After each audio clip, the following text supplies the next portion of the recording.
Thinking about cool stories to tell my kids, and this one came across my mind. I have a story about my grandmother, my mom's mom, and my great grandmother, my dad's mother's mother. Uh, Not that there aren't great stories to be spread out equally over my grandparents. Uh, my great grandfather Donald got a Purple Heart for his service in France during World War II. My grandpa Ray was I believe, an aircraft mechanic in World War II in the Pacific Theater. Uh, my grandma Connie was a lifelong teacher. My granny Eunice was also a lifelong teacher. My aunt Carmen, lifelong teacher. Uh, my grandpa Larry has always been an exemplary businessman, hardworking, uh, hardworking man. Same for my grandpa, my pop, my grandpa William, Bill, Uncle Bill. Hardworking folks. So, and and my grandma, uh, Avie, mama to the great grandkids.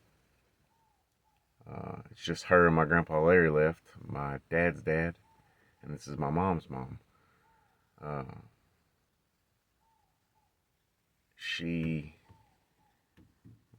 will dance circles around anybody when it comes to cutting and quartering up deer, pork, beef.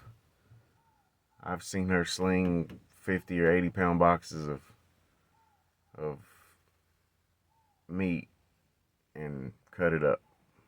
I mean, she could tell you anything about a cut of meat. It's pretty cool. So I say that to say this: in 1966, when my mother was born, my grandmother was obviously pregnant. That's the way that goes.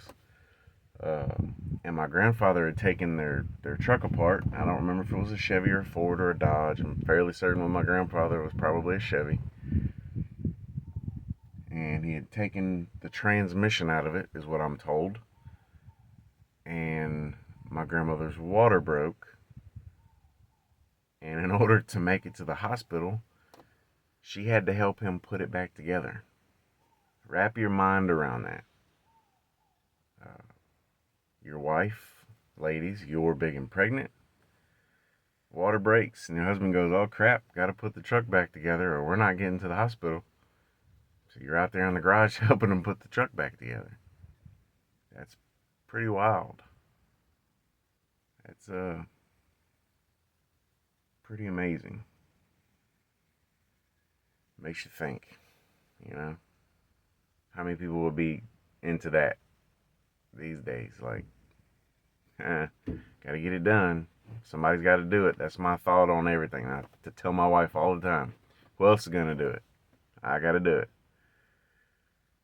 And then the other story I wanted to share was my great grandmother, my dad's grandmother, his mom's mom, was during the World War II era where it was, Rosie the Riveter and uh, the women's workforce and, you know, taking care of things while the men are gone, which she did a fantastic job. Uh, she was a welder, which is kind of cool. Like, not because she's a woman, but because she handled business while her man was out doing what he thought was right and protecting his country and his home. Uh, and to add to that story, supposedly, and I had quoted this story once before on my Facebook page a long time ago, and my dad was like, "Oh, I'm not sure how accurate that is," and it turns out that that's what I had been told as a younger man, and it was confirmed by my aunt Carmen that she could weld with a mirror, I guess, in like a tight spot where you couldn't actually have access, with a rod. she'd use a mirror and could get in there with a mirror and it would pass any kind of inspection. I mean, how awesome is that? I can't even weld with a mirror, you know. I'm lucky I can weld at all, or fortunate I can weld at all. I was taking a few years of practice and plenty of moments of what in the world is that, you know? And you should always be grateful for your grandparents. And I was fortunate enough to know my great grandparents in the capacity that they were great grandparents. They didn't know me anything. And you know, you look back at people that have worked hard like that, and you think, you know, how cool is that, you know? Off of one person, you know? Like my grandmother has, what, 12? I don't know how many great grandkids. 1, 2, 3, 4, 7, 10. Yeah, like 16 great grandkids.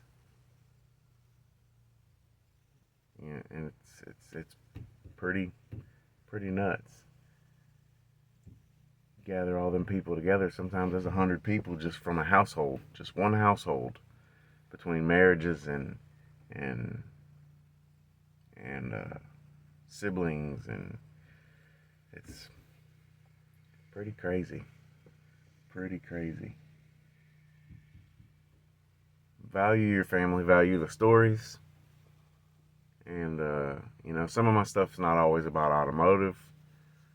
Some of it's a little more personal to me, but you know, that's what I'm doing all this for. And there will be more motorcycle stories. There will be more mechanical repair stories. I've messed up plenty of times with a wrench. Sometimes more than I care to admit. But I've also succeeded more times than I've messed up, which is always good. So think about that for a moment. And it's not all right. So here's what I can say. So not everybody wants to tell stories, and that's fine. I remember at one point, sometime back in the late 90s, we visited my great grandparents at their ranch north of here. And my grandpa Ray, my granny Eunice, and my dad had brought a camcorder. Y'all remember them big, ugly, like you're about to go film the news, big, ugly camcorders. I don't know if he borrowed one or something, but he brought a camcorder and was trying to record conversations and get them to tell some stories. And my granny Eunice got so upset. Turn that thing off. I'm not talking into that, you know, more or less. She was a very blunt lady, to the point, and I always respected that. I see. I never at the time. I didn't think anything more of it other than she's just not interested, you know. And it was more or less like, why would I sit here and brag on myself? I think, looking at it from my perspective now as an adult, uh, like, why would I sit here and brag about what I've done?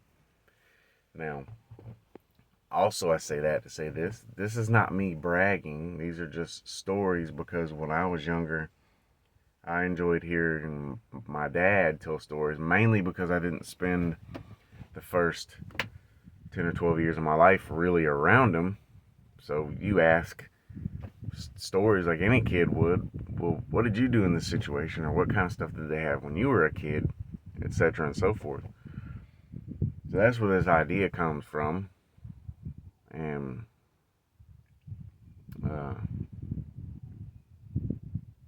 I just want to push that forward for mine.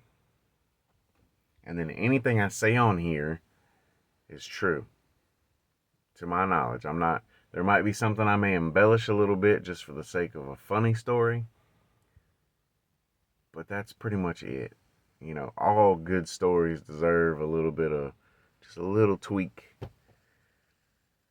to make them great stories. And great stories deserve a little bit of a tweak to make them superb, outlandish stories. That's a tale as old as time. I mean, we've been doing that since people sat around campfires and slept on the ground, you know? But it's amazing how that